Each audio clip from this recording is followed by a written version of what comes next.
Name is the debut album by Shinedown bassist Eric Bass. Other members of Shinedown include Zach guitar, Barry drum set, and Brent vocals.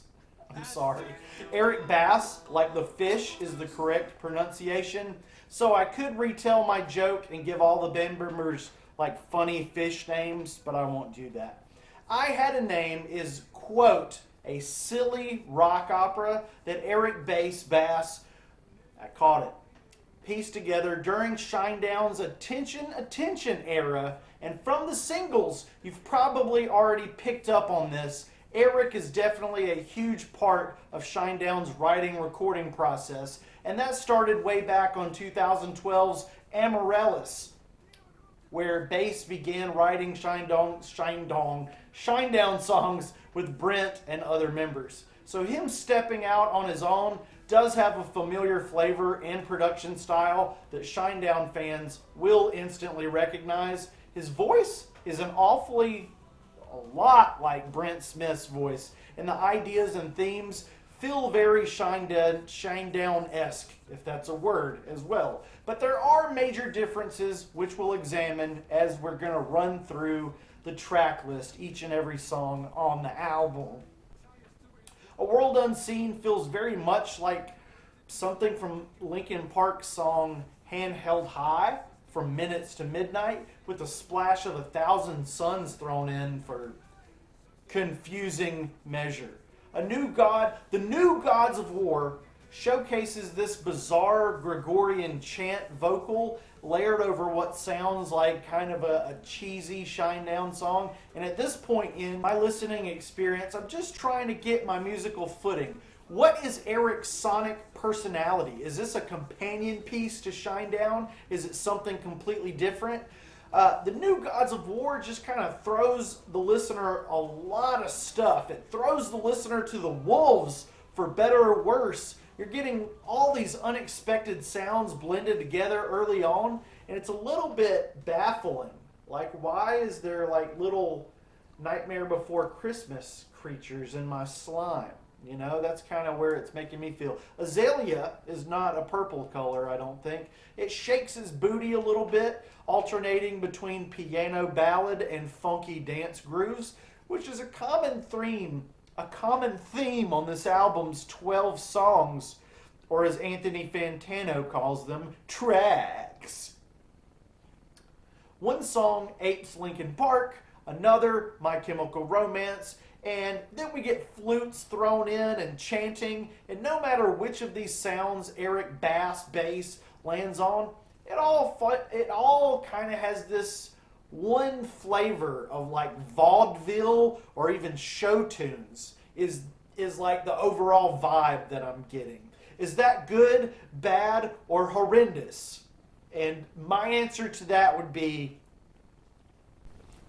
We Can't Go Home is a centrifuge of Shinedown and children's choir just mushed together. And then we have the centerpiece of the record, the lead single, track 6, right in the middle, Mind Control. It's straight off of Shinedown's Attention. And this one set up my expectation for that sound. I'm both glad and disappointed that the rest of the album is a bipolar collage of all things emotional and musical. And a lot of times it works, and sometimes it does not. New Graves is one of the more freakish songs. You remember, you know a band named Cake? You remember that? The band that wanted a girl with a short skirt and a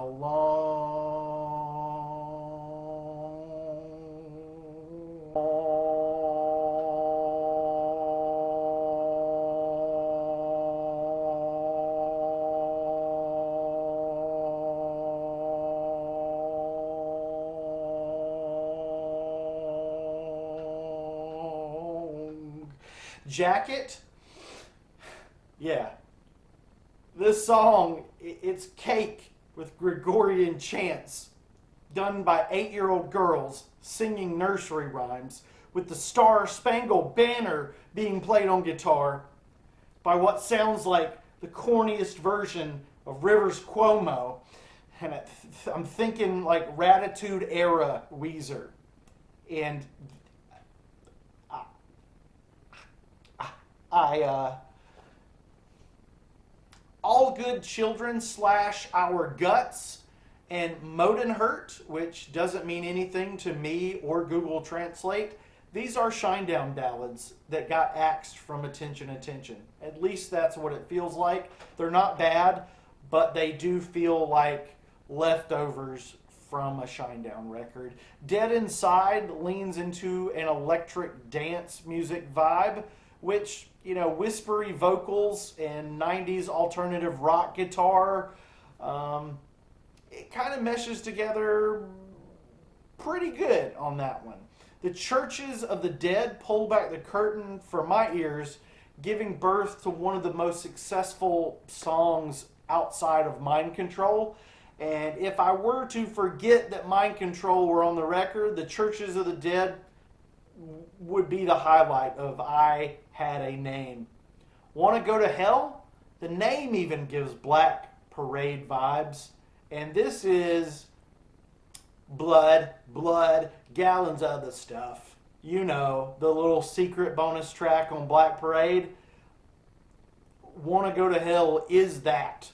It's that, with vaudeville, show tunes, bizarro, bipolar feelings in your goopiness. I Had a Name has 12 songs with 17 different personalities. There's a lot of variety to be had on this nearly 50-minute album.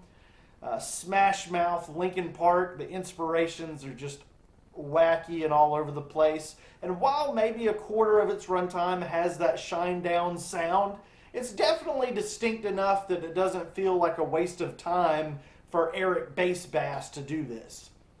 If you know this going into this album, that it's kind of manic and vaudevillian, then that will help you get the most out of this record. The most out of your listening time, and I know that's important. I'm not 100% sold on adding Eric Bass to my list of 400 favorite artists just yet, but when it comes to 2025 rock albums, you could certainly do worse than this unexpected solo project. I'm giving it a 1.8 out of 5, but there's a lot of hope and joy and weirdness on this record, and I think it'll be a grower for me over time. Terminator panic is in full swing. Fake music is the pitchfork it brings. My doctor used AI to treat my blood pressure of tree. 3 of SSCG, and I'm like Dr.